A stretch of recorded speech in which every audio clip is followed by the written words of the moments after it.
Bavukanyi bakunzi insamizi mvye wacu Bikira Maria mwebwe mwese murindiye ko dusangira imfungurwa y'ijambo ry'Imana turi ku wa mbere indwi ya kane y'igihe c'ikarema. Ibisomwa rero tugiye kumviza ni ibisomwa bitegekanijwe uyu munsi. Igisomwa ca mbere tugikura mu gitabo c'umuhanuzi Isaya kigabane ca 65 na karongo ka 17 gushika karongo ka 21. Izaburi itabiriza igisomwa n'izaburi ya 29 ca 30 ivaho umuntu ayikuye. Inkuru nziza nayo ni inkuru nziza dushikirizwa na Yohani, ni ikigabane ca kane akarongo ka 43 gushika karongo ka 54.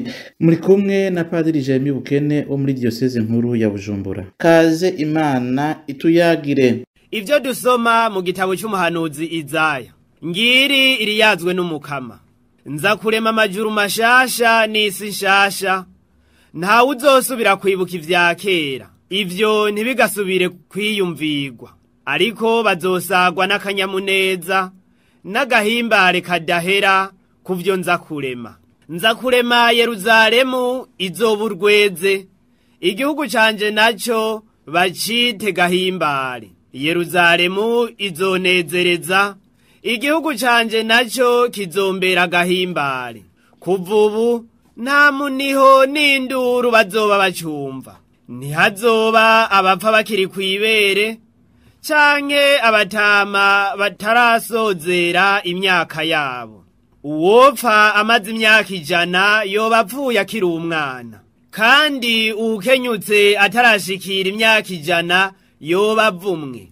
Bazokubaka amazu bayiberemwo, kandi bazotera imizabibu birira ivyamwa vyayo. Iryo ni ijambo ry'Imana.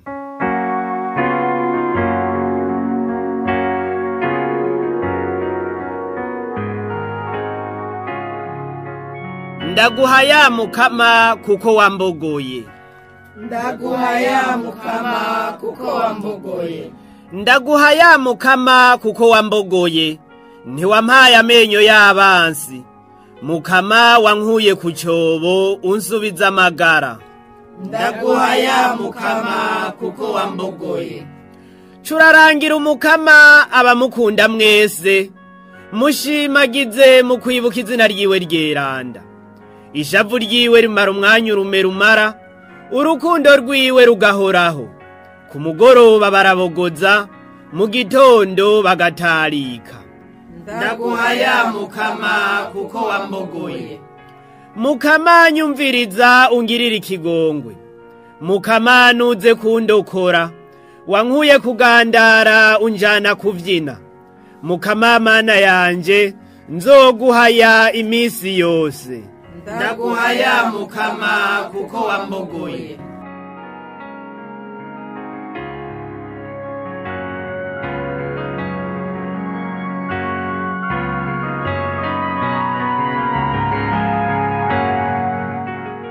Ivyo dusoma mu njiri ntagatifu yanditse Yohani. Muri rya minsi Yesu avuye i Samariya aja mu bugarire, kuko wenyene ubwiwe yari yavuze ko umuhanuzi atubahwa mu mavukiro yiwe. Ashitse mu bugarire, abanyagalile bamwakiriza yombi. Bari babonye ivyo yari yakoze vyose Yeruzalemu ku munsi mukuru, kuko nabo nyene bari bagiye ku munsi mukuru. Asubira rero ikana mu bugarire, hamwe yari yahinduriye amazi mu muvinyu, hagasangwa hari umwariho umwami yaragwaje umwana i Kafarnaumi, ngo yumve ko Yesu avuye mu Yudeya aja mu bugarire. Agenda kumuraba, aramusaba ngo amanuke amukirize umuhungu wiwe yari karacikana. Yesu amubarira rero ati, mutabonye ibimenyetso n'ibitangaro ntimuzokwemeraga. Nyamwariho amusubiza ati, Mukama numanuke akana kanje kataracikana. Yesu amubwira ati, genda akana kawe kakize. Nyamuntu yemera iyo Yesu amubwiye, araheza aragenda ngo atere mu nzira. Amanuka asanganirwa n'abamubwira ko umwana wiwe yakize. Nawe babaza igihe yari yaruhukiye, bamubwira bati ejo kwisaha y'indwi niho inyonko yamurekura. Samenya ko ari nyagihe Yesu yamubwira ati, umwana wawe yakize. Araheza aca aremera we nabiwe bose. Tubakire kandi dushimagize inkuru nziza ya Yesu Kristo.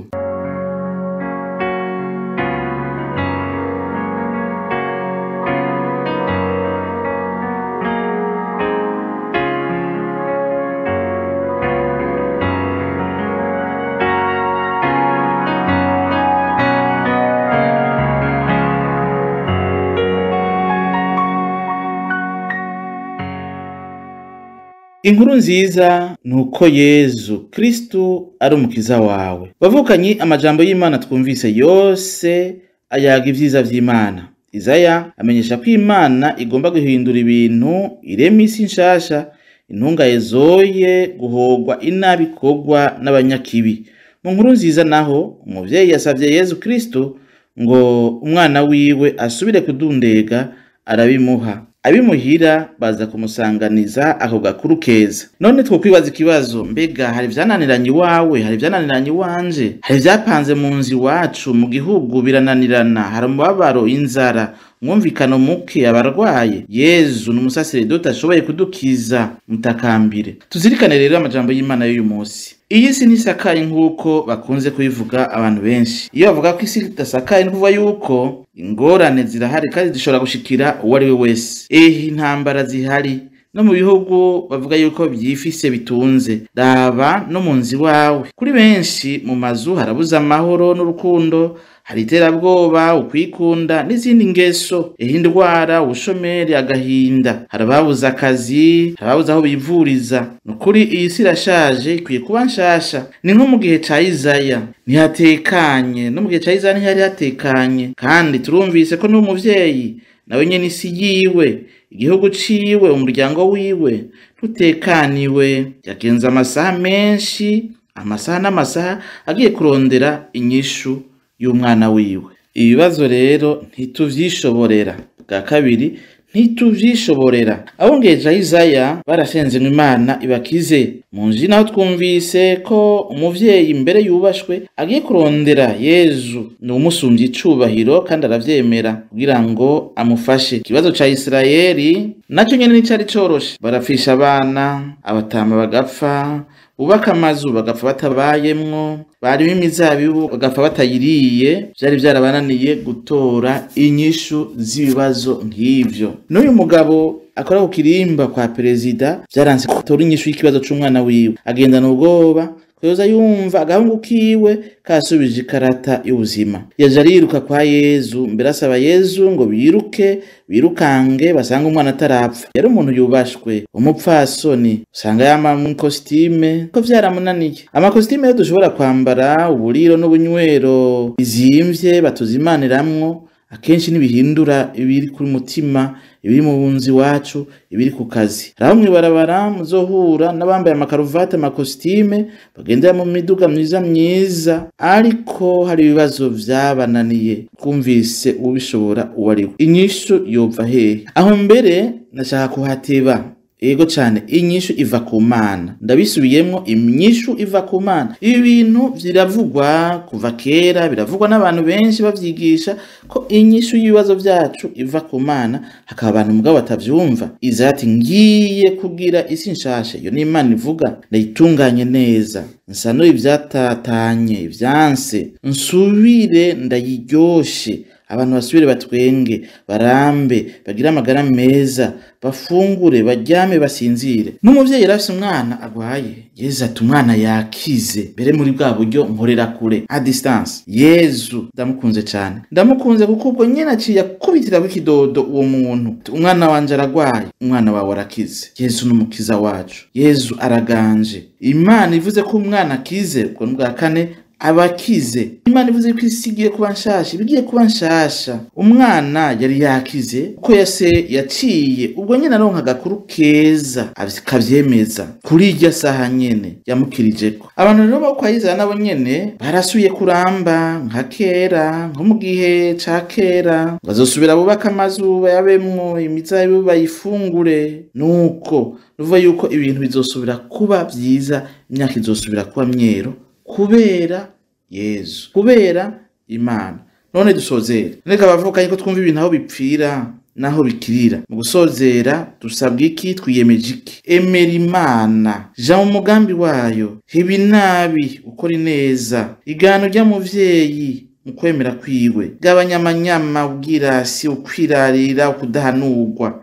Ivyo bituma ibintu biguma bigoye. Igane uyo muvyeyi atahenzwe naho akora ngo acaba ikinani ananirane, ahubwo yagiye kuraba Yezu. Biramuraba ahantu novuga nti ruguru mu misozi. Rega ari abantu ariko bibaza ngo bahuriye muri ville, ntibahuriye muri ville na gato, bahuriye ruguru mu gihugu hagati. Irindi jambo rihambaye nuko abagabo bariko baranyumviriza bomenya yuko iyo bafashe iyambere bakaja imbere mu nzu bemera Imana bose. Burya hariho n'abana bashobora kurabira akarorero kabi kuri ba papa babo, ba nyina babo, ugasanga barabagongora ngo bajane mu misa baje gusenga, bapfukame basenge, gusanga baranga. Ariko umugabo apfukamye agasenga akenshi, siko vyameze imisi yose, mugabo akenshi. Twumvise mu nkuru nziza ko uyu mushinga ntahe, uyu mugabo abibo baciye bemera Imana bose. Nuko rero nkaba ndayipfurije mwese kubandanya gihe cikarema neza.